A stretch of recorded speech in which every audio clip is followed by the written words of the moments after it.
Everyone, welcome back to GK today. मेरा नाम है नुज़हत सना और इस वीडियो में हम कवर करेंगे current affairs. But before that, if you are looking for the English version of this particular video, you can refer to our new channel GK today 2.0।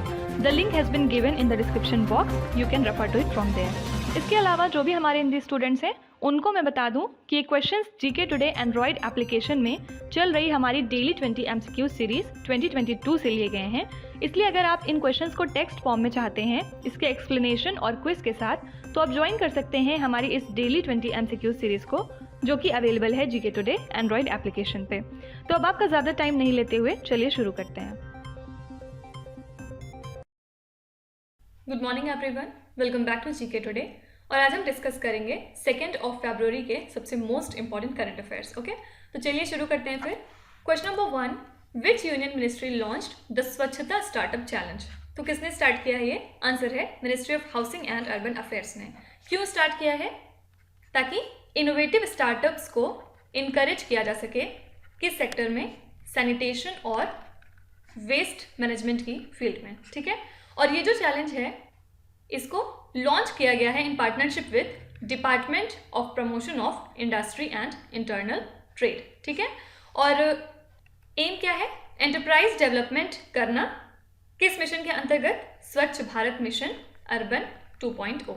ठीक है, इसके अलावा हमारे union minister for power mister R K. Singh ने हाल ही में interact किया विद रिन्यूएबल एनर्जी डेवलपर्स, बहुत सारी इंडस्ट्रीज और वेरियस गवर्नमेंट रिप्रेजेंटेटिव्स के साथ, ताकि ड्राफ्ट पॉलिसी के ऊपर डिस्कस किया जा सके related to energy storage system.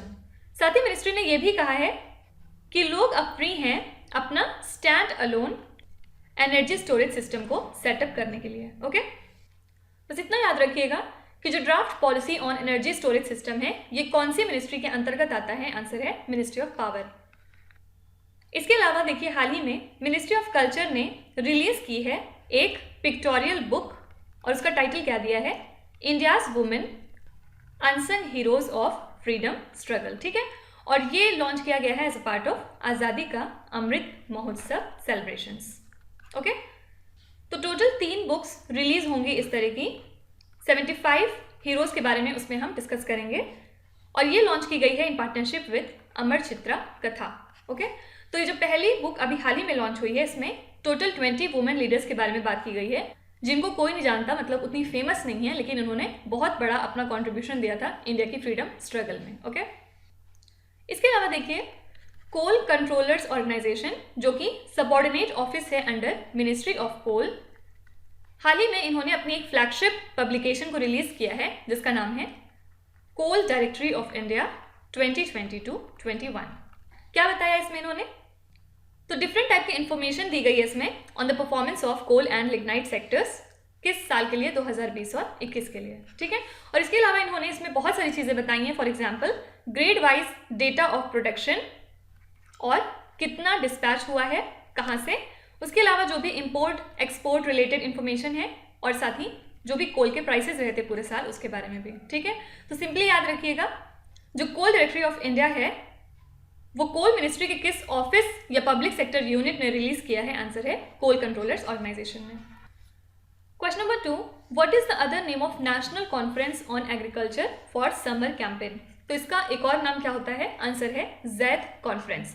तो हाल ही में इसको इनॉग्रेट किया गया है थ्रू वीडियो कॉन्फ्रेंसिंग और union agriculture minister Narendra Kumar Tomar ने इस मीटिंग को अटेंड किया था। ठीक है, तो क्या पर्पज होता है?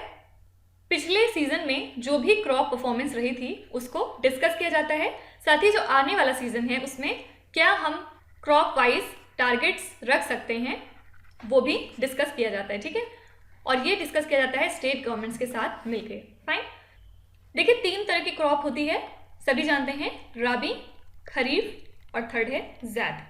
क्या डिफरेंस होता है तीनों में? देखिए, जो राबी क्रॉप्स होती हैं इनको सो कब किया जाता है? विंटर में, और हार्वेस्ट कब करते हैं हम? एंड ऑफ मार्च या फिर अप्रैल में। ओके, और इसके एग्जाम्पल की अगर बात करते हैं तो इसके एग्जाम्पल में आता है मस्टर्ड, फिर वीट और ग्राम, पीस, आलमंड मतलब बादाम एटसेट्रा। ठीक है, और अगर खरीफ की बात करें तो इसको सो किया जाता है मानसून के टाइम पे और ये तैयार हो जाती है, हार्वेस्ट करने लायक हो जाती है मॉनसून सीजन के बाद, ठीक है। और इसके एग्जाम्पल्स की बात करें अगर, तो पैडीज का एग्जाम्पल है rice, sugar cane, cotton, groundnut, ठीक है। और जैप क्रॉप्स बहुत डिफरेंट टाइप की क्रॉप्स होती हैं, ये एक्चुअली ग्रो की जाती हैं ड्यूरिंग द समर्स, और ये रबी और खरीफ के बीच में जो टाइम पीरियड होता है उसके दौरान इनका प्रोडक्शन होता है, ठीक है। और इसका एग्जाम्पल क्या है, कुकम्बर मतलब खीरा, और वाटरमेलन तरबूज, खरबूजा वगैरह, ठीक है। देखिए इसके अलावा आजकल हम देखते हैं कि गवर्नमेंट बहुत ज़्यादा प्रमोट करती है ड्रोन्स को एग्रीकल्चर में। सबसे पहले इसका यूज़ क्या होता है ड्रोन्स का, क्रॉप प्रोटेक्शन के लिए जो हम पेस्टिसाइड यूज़ करते हैं, ड्रोन के थ्रू आप उसको बहुत एफिशिएंटली हर जगह डाल सकते हैं, ठीक है। और सेकेंडली जो भी क्रॉप न्यूट्रिएंट्स होते हैं वो भी ड्रोन की हेल्प से बहुत इजीली स्प्रे किए जा सकते हैं पूरी फील्ड में। तो इस वजह से ड्रोन काफ़ी ज़्यादा इंपॉर्टेंट है आजकल। और इसके लिए ministry of agriculture and farmer welfare ने हाल ही में sub mission on agricultural mechanisation scheme को अमेंड किया है। इसका फुल फॉर्म जरूर याद रखिएगा, सब मिशन ऑन एग्रीकल्चरल मैकेनाइजेशन। अब इसके अंदर में क्या होगा, जो भी फार्मर प्रोड्यूसर ऑर्गेनाइजेशंस हैं उनको 75% तक का ग्रांट दिया जाएगा ड्रोन कॉस्ट के लिए, अगर वो इसको डिमॉन्स्ट्रेशन पर्पस के लिए यूज करते हैं तो, ठीक है। और सेकेंड पॉइंट क्या है, 6,000 रुपये पर हेक्टेयर उन एजेंसीज को दिया जाएगा जो कि ड्रोन्स को हायर करती हैं फॉर डेमोन्स्ट्रेशन पर्पस, ठीक है। डेमोन्स्ट्रेशन का मतलब क्या होता है, मतलब फार्मर्स को दिखाना कि ये कितना एफिशिएंट है और इसको क्यों यूज करना चाहिए, उनको बेसिकली थोड़ा सा गाइड करना और सपोर्ट करना, ओके। इन सब के अलावा हमने देखा था कि गवर्नमेंट ऑफ इंडिया आजकल काम कर रही है डिजिटल स्टैक के ऊपर, किसके, एग्रीकल्चरल डेटा के ऊपर, ठीक है। इसका नाम क्या है, डिजिटल एग्री स्टैक। और ये जो प्लेटफॉर्म है ये ना कि सिर्फ फार्मर्स रिलेटेड इंफॉर्मेशन रखेगा, इसके अलावा बहुत सारे तरह की इंफॉर्मेशन रहेगी इस प्लेटफॉर्म पे। फॉर एग्जाम्पल कौन से ऐसे बीज हैं जो एफिशिएंट हैं आपके खेत के लिए, कौन सा आपको यूज़ करना चाहिए, फिर वेदर अपडेट्स क्या हैं, आज मौसम कैसा रहने वाला है या अगले कुछ दिनों तक मौसम कैसा रहेगा, उसके अलावा जो भी मैन्योर एंड फर्टिलाइजर हैं वो कौन से बेटर हैं आपकी फील्ड के लिए, और क्या बेस्ट एग्रीकल्चरल प्रैक्टिसेस हैं जिसका यूज़ करके आप अपनी यील्ड को मैक्सिमाइज कर सकते हैं, ठीक है। तो ये एक तरह से काम किया जा रहा है डिजिटल एग्री स्टैक पे वर्क करने का, ठीक है। Question number 3, when is the international customs day observed every year, कब मनाते हैं हम ये दिन, आंसर है 26 जनवरी को। तो इस दिन हम जो भी कस्टम ऑफिशियल्स होते हैं उनको अप्रिशिएट करते हैं क्योंकि उनका बहुत इंपॉर्टेंट रोल होता है ट्रेड में, ठीक है। जो भी क्रॉस बॉर्डर ट्रेड होते हैं हमारे यहाँ पे, वहाँ पे कस्टम ऑफिशियल्स का बहुत ज़्यादा इंपॉर्टेंट ऑब्जर्वेंस हो जाता है, इस वजह से हम ये डे सेलिब्रेट करते हैं, ठीक है। और थीम क्या थी इस दिन की, scaling up custom digital transformation by embracing a data culture and building a data ecosystem, ठीक है। तो इतनी बड़ी थीम है लेकिन आपको याद रखनी पड़ेगी। और याद रखिएगा कस्टम कोऑपरेशन काउंसिल ने अनाउंस किया था इंटरनेशनल कस्टम डे को मनाने का, कब, 1953 में। लेकिन एक चीज़ और याद रखिएगा कि ये जो कस्टम कोऑपरेशन काउंसिल है बाद में ये रीनेम होके वर्ल्ड कस्टम ऑर्गेनाइजेशन के नाम से बन गया था, कब, 1994 में, ओके। देखिए इसके अलावा यूनाइटेड नेशंस जनरल असेंबली 27 जनवरी को ऑब्जर्व करती है as International Holocaust Remembrance Day, ठीक है। या फिर आप ऐसा कह सकते हैं कि international day of commemoration in memory of the victims of the Holocaust. तो ये एक एनुअल डे होता है जिसमें हम कमेमोरेट करते हैं जब 6 मिलियन जूइश होलोकास्ट विक्टिम्स हो गए थे और बहुत सारे अदर विक्टिम्स थे नाजिज्म से रिलेटेड। और इसी दिन यूनाइटेड नेशन रिक्वेस्ट करती है अपने मेंबर स्टेट से कि वो बहुत सारे तरीके एजुकेशनल प्रोग्राम अपनी कंट्रीज़ में रन करें जिससे कि कभी फ्यूचर में ऐसी कोई जेनोसाइड ना होने पाए, ओके। इसके अलावा देखिए 9 जनवरी को हम मनाते हैं एनआरआई डे, या फिर आप कह सकते हैं प्रवासी भारतीय दिवस। क्यों मनाते हैं, क्योंकि 1915 में इसी दिन महात्मा गांधी साउथ अफ्रीका से इंडिया लौट के आए थे, ठीक है। तो उनके उपलक्ष्य में ये दिन मनाते हैं हम। और इस बार की थीम क्या थी, कॉन्ट्रीब्यूटिंग टू द आत्मनिर्भर भारत, ये थीम जरूर याद रखिएगा, ओके। और इसके अलावा यहाँ लिख रही हूँ मैं 12 जनवरी को हम मनाते हैं नेशनल यूथ डे, और थीम क्या थी, helps in the unification of the countries youth, पूरी थीम याद रखिएगा, ओके। और 15 जनवरी को हम मनाते हैं इंडियन आर्मी डे, थीम क्या थी, सर्विस बिफोर सेल्फ, ठीक है। आपको मुझे कमेंट्स में बताना है कि हम ग्लोबल फैमिली डे किस दिन सेलिब्रेट करते हैं। एक हिंट देती हूँ, ये दिन हम जनवरी मंथ में ही मनाते हैं। अपने आंसर कमेंट्स में लिखिए अगर आपको याद है तो। Question number 4, which country is the host of the 2022 winter Olympics? कौन होस्ट है? China, Beijing. कब से कब तक होगा ये? 4 से लेके 20 फरवरी 2022। इसके अलावा याद रखिएगा COP27 2022 में होगा। होस्ट कौन करेगा? इजिप्ट। और COP28 2023 में होगा। होस्ट कौन है? UAE। ओके। और COP26 की बात करें तो हाल ही में हुई थी 2021 में, नवंबर मंथ में आई थिंक। और होस्ट कौन था इसका? Glasgow, which is a city in Scotland. ठीक है। ठीक है। इसके अलावा यूरोपियन यूनियन ने एक केस लॉन्च किया है, किसके अगेंस्ट? चाइना के against at the world trade organisation. क्यों? Because of China's forced practices against the country Lithuania. Actually China जो है वो यूरोपियन यूनियन का मेन ट्रेड पार्टनर है, लेकिन इसने हाल ही में क्या किया है, इसने लिथुआनिया के जो भी प्रोडक्ट्स हैं उनको ब्लॉक करना शुरू कर दिया है। और साथ ही साथ जो अदर यूरोपियन गुड्स हैं जिनमें लिथुआनियन कंपोनेंट्स इन्वॉल्व होते हैं उनको भी इसने ब्लॉक करने की कोशिश की है। और क्या रीज़न है इसका? क्योंकि ताइवान ने एक अपना रिप्रेजेंटेटिव ऑफिस कहाँ पे खोला था? विल्नियस में। विल्नियस क्या है? Capital of Lithuania. तैपेई की जगह पे इन्होंने जो नाम दिया अपने ऑफिस का वो लिथुआनिया बेस्ड था। ठीक है। तो बस यही गुस्से की वजह थी चाइना की, और इसीलिए इन्होंने ब्लॉक करने की कोशिश की लिथुआनिया के प्रोडक्ट्स को। ठीक है। और यही रीज़न है कि यूरोपियन यूनियन ने केस फाइल कर दी है चाइना के अगेंस्ट। देखिए, इसके अलावा चाइना 2 चीज़ों की वजह से बहुत न्यूज़ में था इन दिनों। सबसे पहला है आर्टिफिशियल मून। इन्होंने आर्टिफिशियल मून रिसर्च फैसिलिटी बनाने की कोशिश की है, जिसमें इन्होंने लो ग्रेविटी इन्वायरमेंट तैयार किया है यूजिंग द मैग्नेटिज्म। और यहाँ पे अब ये फर्दर रिसर्च कर सकते हैं मून से रिलेटेड। ओके। और इसके अलावा चाइना के आर्टिफिशियल सन ने एक नया वर्ल्ड रिकॉर्ड सेट किया है हाल ही में, जिसका टेम्परेचर 5 टाइम ज़्यादा था रियल सन से। और ये टेम्परेचर इन्होंने कितनी देर के लिए मेंटेन किया था? For more than 17 minutes. ठीक है। तो ईस्ट बहुत न्यूज़ में था, आपने सुना होगा इसके बारे में। फुल फॉर्म है experimental advanced super conducting tokamak nuclear fusion reactor है ये। इसने मेंटेन किया था temperature of nearly 158 million degree Fahrenheit, या जिसको आप कह सकते हैं 70 मिलियन डिग्री सेल्सियस। कितने देर के लिए? 1056 सेकेंड्स के लिए। ओके। एक्चुअली पहले जो है ये जो रिकॉर्ड है ये फ्रांस के नाम था। फ्रांस ने रिकॉर्ड सेट किया था 2003 में, जहाँ पे जो प्लाज्मा था वो सेम टेम्परेचर पे 390 सेकेंड्स के लिए कॉन्स्टेंटली बर्न किया था। लेकिन अब ये रिकॉर्ड चाइना के नाम हो चुका है। ठीक है। Question number 5, which state launched the Andhra Pradesh Seva portal 2.0 citizen service portal? बहुत ऑब्वियस आंसर है, Andhra Pradesh is the right answer. क्या एम है? बेटर सर्विसेज प्रोवाइड करना आंध्र प्रदेश के सिटीजन्स को। ठीक है। और जो भी एप्लीकेशंस हैं उनको पब्लिक खुद से ट्रैक कर सकती है, मतलब उसका स्टेटस जो है वो ऑनलाइन देख सकती है।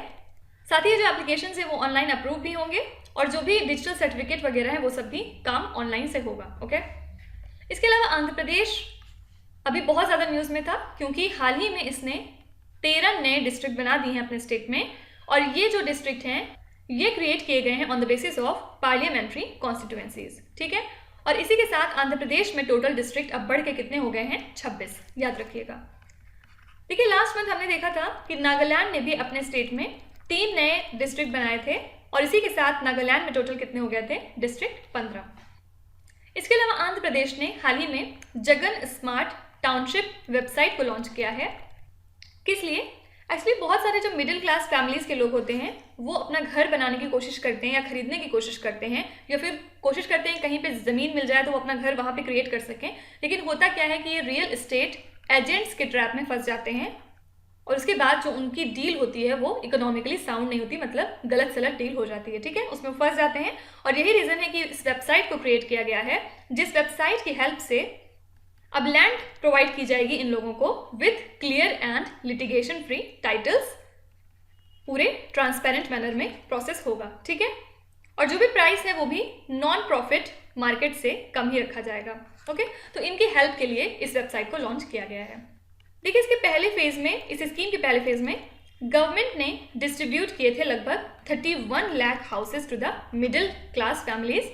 साथ ही 15.6 लाख हाउसेस का भी कंस्ट्रक्शन हुआ था इसके फर्स्ट फेज में। Okay, question number 6, India has set up a $150 million venture capital fund in which country. देखिए, पहला ऐसा फंड है जो कि यूएई में हमने सेटअप किया है। एम क्या है? To invest in the startups. Basically India UAE startups को प्रमोट करने के लिए। ठीक है, देखिए, अब यूएई की बात करें तो लास्ट मंथ यूएई ने 14 बिलियन यूरोस का एग्रीमेंट किया था। किस कंट्री के साथ? फ्रांस के साथ। किस लिए?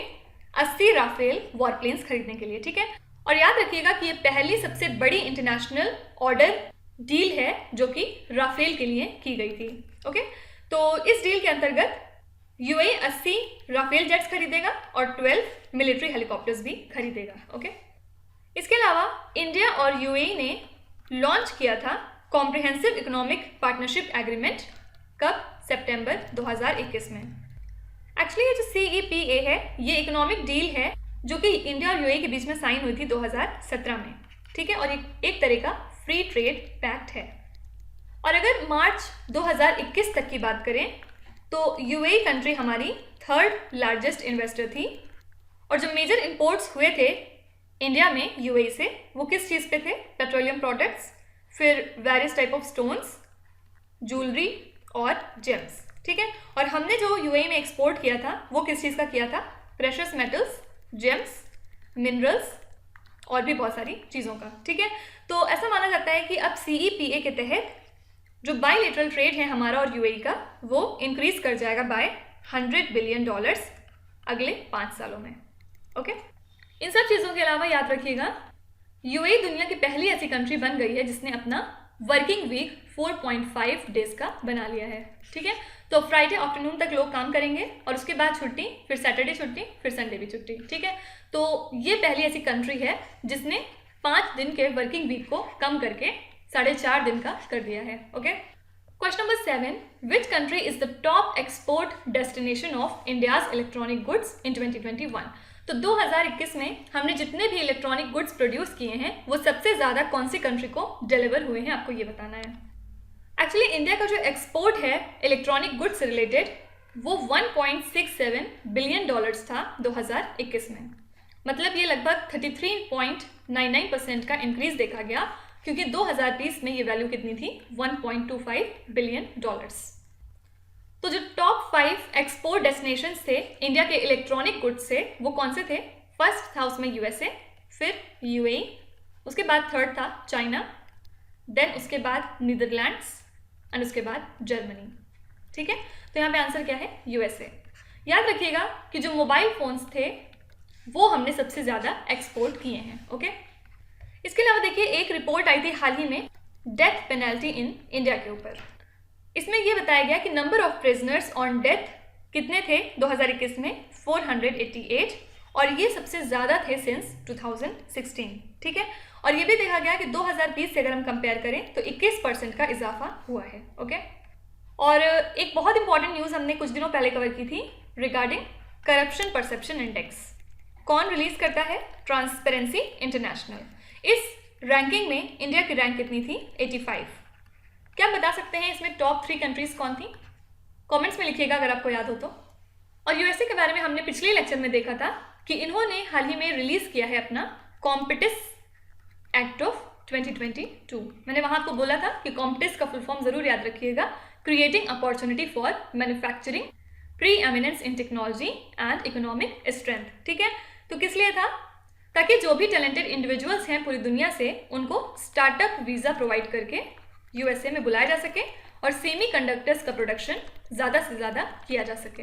ठीक है, आपको मुझे कमेंट्स में बताना है कि यूएसए की पहली ब्लैक वुमेन कौन है जिनको मिंट किया गया है यूएस के कॉइन में। Question number 8, which neighbouring country of India witnessed a record low growth of 0.93% in the last decade. तो ये कंट्री कौन सी है? नेपाल, और ये लोएस्ट ग्रोथ है इनकी पिछले 8 डिकेड्स में। एक्चुअली जो उनका पॉपुलेशन ग्रोथ रेट था वो एवरेज ग्रोथ रेट से भी कम था। रीज़न क्या था? क्योंकि बहुत सारे नेपालीज जॉब्स के लिए बाहर जाते हैं दूसरी कंट्रीज़ में, या फिर आप कह सकते हैं पढ़ाई के लिए भी जाते हैं। ठीक है, फॉर स्टडीज़ एज वेल। देखिए, इसके अलावा इंडिया ने हाल ही में डिसाइड किया था कि हम अपने लिपुलेख पास वाले रोड को वाइड करेंगे, मतलब उसको चौड़ा करेंगे, ठीक है।